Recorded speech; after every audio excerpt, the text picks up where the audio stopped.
In a parallel version of ancient Russia called Balagori, some soldiers are chasing the famous warrior Alyosha through the woods. Alyosha dodges their arrows and cuts down a tree to block their way, however he's suddenly tackled off his horse by an owl. Now he has to fight all the soldiers hand to hand, but even when they attack all together, Alyosha manages to defeat them in seconds and even catches an arrow with his bare hand, which throws back at the archer. At that moment the owl returns and transforms into the sorceress Varvara, who uses a magic whip to hit Alyosha's sword and make it soft. A soldier arrives with Alyosha's horse, only for the animal to transform into the white wizard Svetozar, and the residual powder magic causes Alyosha to keep sneezing. Irritated, Varvara turns him into stone, and the knights throw him into the sea with all the other cursed warriors. Announcing that the last night is gone, Varvara is about to attack Svetozar too, so he runs away and jumps into the ocean, where he swims away by transforming into a fish. Meanwhile in modern Moscow, a con artist named Ivan joins a psychic contest. He pretends to wield the power of the sun god, but actually he got information from a staff member, so after lots of theatrics he wins the contest by cheating. After the show is over, an old lady approaches him with an ominous message. She sees him traveling to another world, burning a running hut, and meeting his doom. But Ivan doesn't take her seriously. The next day, Ivan meets with a client and performs a rite to cleanse her aura, once again using lots of theatrics and talking nonsense to get her money. He goes as far as telling her that her husband is cheating on her, which is a lie. Afterward, he receives a call from a woman that takes him to the hospital, where she asks him to wake up her comatose nephew. However, Ivan can't bring himself to lie in such a serious situation and leaves. On his way out, he remembers an incident from his childhood. Ivan grew up in an orphanage and the kids often made fun of him for believing in Santa and magic. One night, the kids locked him up inside a closet and nobody noticed he was missing, so the lights went out. Thankfully, Ivan found a needle in the closet and used it to loose the lock to escape. Then he used the same needle to sew a bunch of blankets to the beds where the mean kids were sleeping. The next morning, they couldn't get out and everyone laughed at them. Since then, Ivan has kept the needle in a necklace. Sometime later, Ivan is at the mall when he's approached by the client's husband, who is furious about the lie and has brought 2 bodyguards. Ivan immediately runs away, pushing things to block the way before hiding at the beauty salon.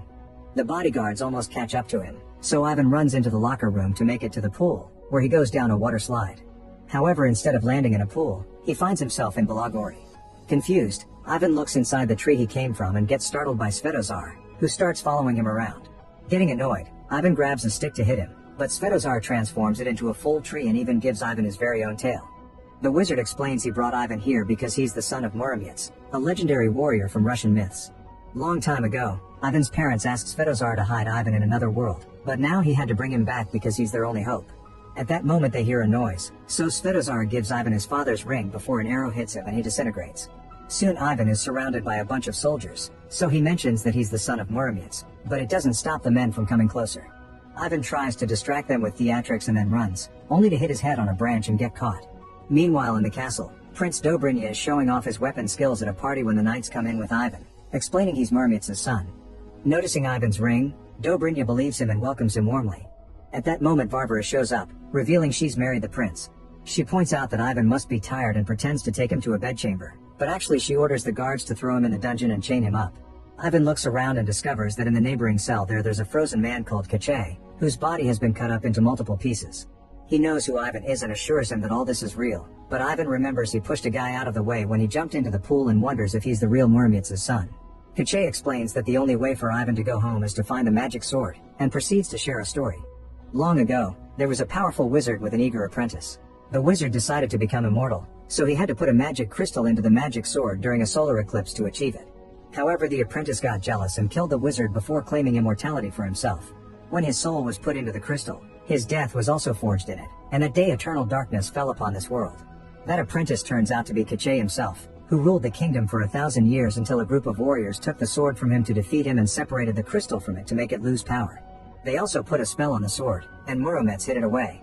Eventually Dobrynya took the crystal and sent Kache to the dungeon. Kache is the only one who knows where the sword is, and since warriors aren't needed anymore, Ivan will probably be executed in the morning. At that moment the knights bring another prisoner, an old witch called Baba Yaga. The guard begins looking through Ivan's stuff and is startled by the phone, calling it a demon, but he also throws the cash into the fire. While he's distracted, Baba Yaga blows magic breath into her pocket to release a frog. This little guy transforms into Vasilisa, who puts a sedative in the guard's drink to put him to sleep.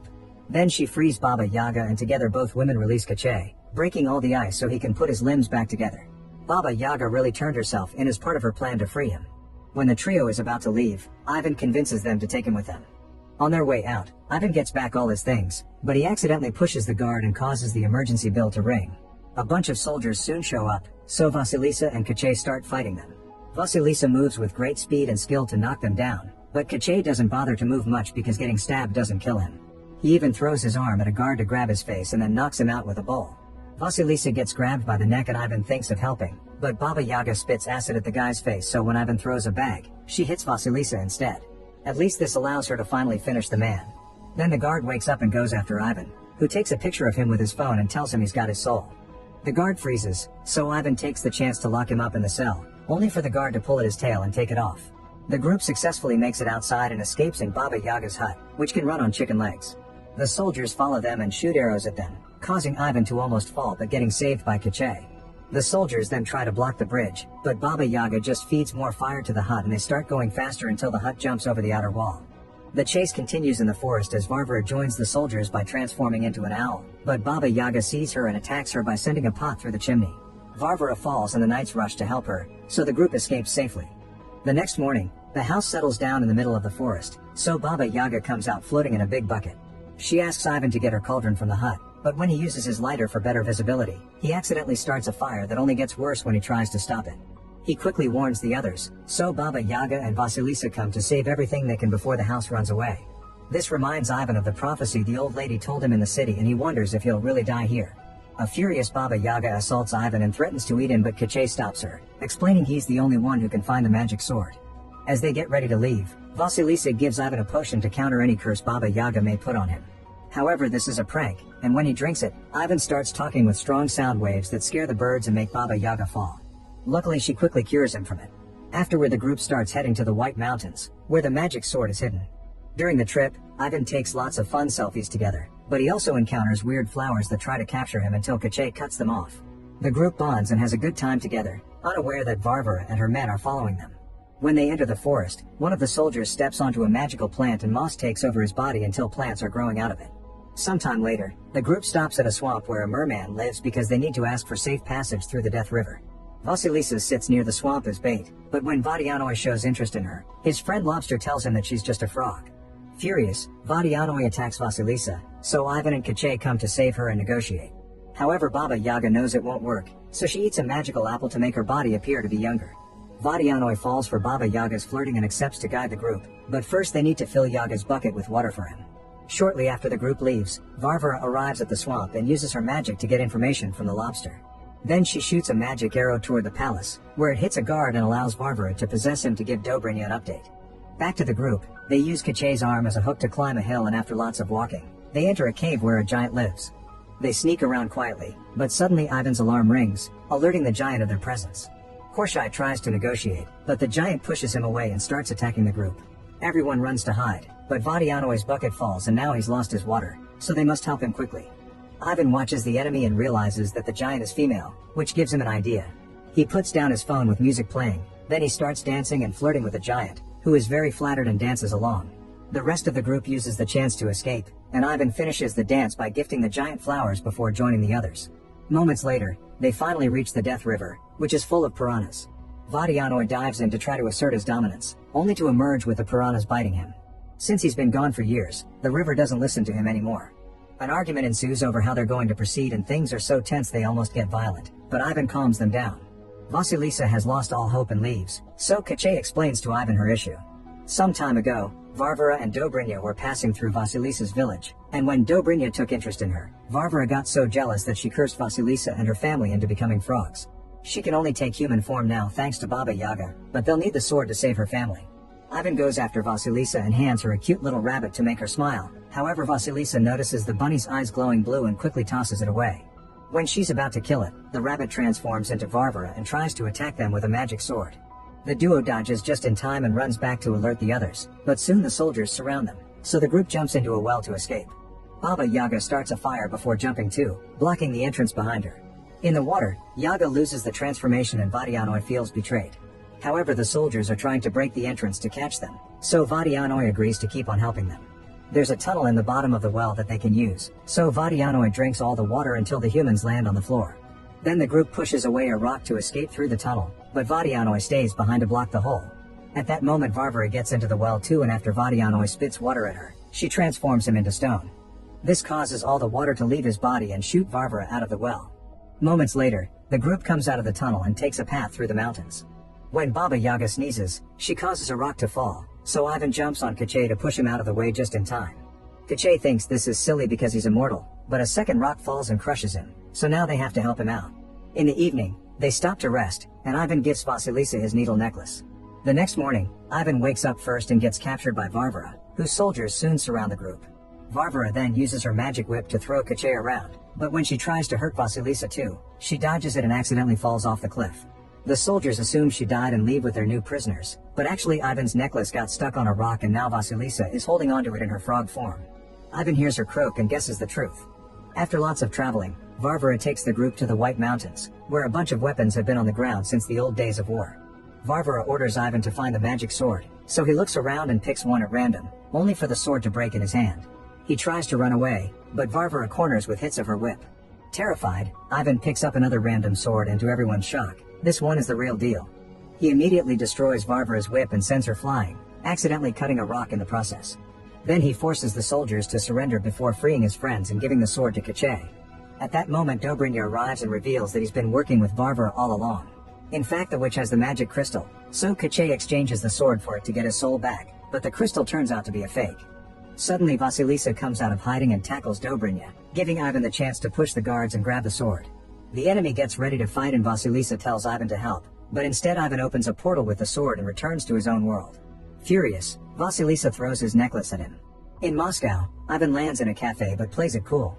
The rest of the day he can't stop feeling guilty, especially when he sees the pictures on his phone. He decides to return to the pool and tries going down the same slide, but nothing happens and he ends up getting arrested. To his surprise, Svetozar is also in the cell. Apparently he escaped to this world after he got hit by the arrow. Sadly he can't do magic without his staff, so Ivan uses his mind tricks to convince a cop that he's cursed but that he can cure him with the staff. The officer gives them the staff, which Svetozar uses to shoot the cop down and open a portal. Before Ivan leaves, the wizard gives him magic dust to feed the dragon imprisoned in Dobrynya's dungeon. Ivan jumps through the portal successfully but sadly Svetozar gets captured by the incoming cops. In Balagori, Ivan arrives at the castle and sneaks into the dungeon, where he's disappointed to see the dragon is very small. He tries using the powder, but nothing happens. At that moment guards find him and take him away, causing Ivan to drop the powder bag. Now the dragon can eat tons of it. Then Ivan is taken to the throne room, where Dobrynya is waiting for the eclipse to do the immortality ritual. Suddenly Ivan reveals he's brought a gun and tries to shoot the crystal, but Varvara tackles him and he shoots Dobrynya instead. Unfortunately the shot wasn't fast enough to interrupt the ritual and Dobrynya soon recovers because he's now immortal. When Dobrynya gets ready to kill Ivan, the dragon flies through the window, and after the prince kicks it, the little beast breathes fire on his face. Next the dragon flies all over the room as he breathes impressive flames, so Ivan uses the distraction to free Vasilisa and apologize. Vasilisa punches him for it, but also kisses him. At that moment Dobrynya makes the dragon stop by blocking the fire with a sword, so Ivan starts a new distraction by asking Dobrynya to duel him like a real man with normal swords. As the two of them fight, Vasilisa tries to reach the magic sword, only to be attacked by Varvara and the women start their own fight. Varvara uses the magic sword to defend herself, and the crystal falls out of it. As both pairs fight with all their might, the dragon frees Kache as well. Fighting Ivan reminds Dobrynya of how jealous he had been of his father, which is why he teamed up with Varvara to take over the kingdom. Ivan doesn't have any training and is soon overpowered, so Dobrynya destroys his needle necklace. Suddenly Kache picks up the crystal, but before he can destroy it, Varvara throws an axe to cut his arm off. Ivan distracts Dobrynya by stabbing his foot with the needle, then Kache controls his arm to make it throw the crystal, which he destroys with the magic sword. Since their souls are in it, this act kills both Dobrynya and Kache. Defeated, Varvara flies off the window to escape while the statue in the middle of the room turns back to being human, revealing Ivan's father. Afterward, there's a banquet to celebrate their victory, during which Baba Yaga takes on her youth appearance again to thank Vadianoy for his help. When Ivan sees a kid server, he asks his father for a favor. Moments later, Ivan appears at the hospital in Moscow and heals the comatose child with a potion from Baba Yaga. However, he doesn't stay. Instead, he returns to Balagori, where he and Vasilisa ride the walking hut to go meet her parents and start a new life. In the sea, all the statues go back to normal too and walk out to return home. Meanwhile, Varvara appears in Moscow and reveals she's the daughter of Ivan's housekeeper. Now that their main plan has failed, they'll have to make a new one. Make sure to subscribe and turn on notifications so you can watch more videos like this. Thanks for watching.